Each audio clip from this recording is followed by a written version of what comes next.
Bonjour à tous. Pendant des siècles et des millénaires, et encore de nos jours, certaines populations sont maintenues dans l'ignorance, et ainsi les pouvoirs peuvent les asservir.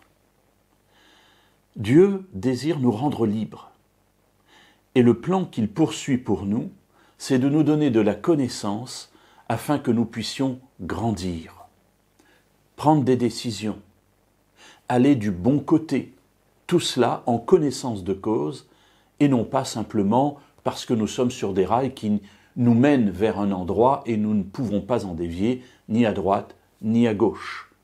Dieu nous a donné le libre arbitre justement pour que nous ayons la possibilité de choisir et la joie ainsi de faire sa volonté parce que nous l'aurons décidé. Alors un jour, Jésus parle avec un certain nombre de personnes qui sont là autour d'elle et un certain nombre de ces personnes vont croire en lui. Alors, au chapitre 8 de l'Évangile selon Jean, au verset 31 et 32, il est écrit « Jésus dit alors aux Juifs qui avaient cru en lui, « Si vous demeurez dans ma parole, vous êtes vraiment mes disciples.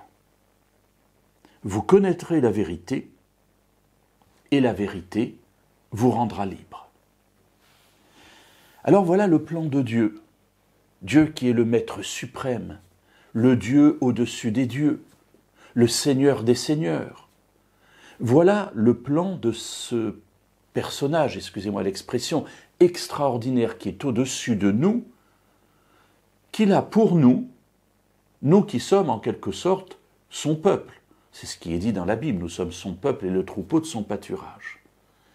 Contrairement aux autorités humaines, il ne veut pas nous asservir, nous laisser dans l'ignorance des temps, des choses, mais au contraire, il veut nous faire connaître toute la vérité et ainsi nous rendre libres de l'esclavage du péché qui règne en nous naturellement.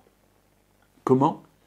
Eh bien, dans sa parole, toute sa volonté est exprimée.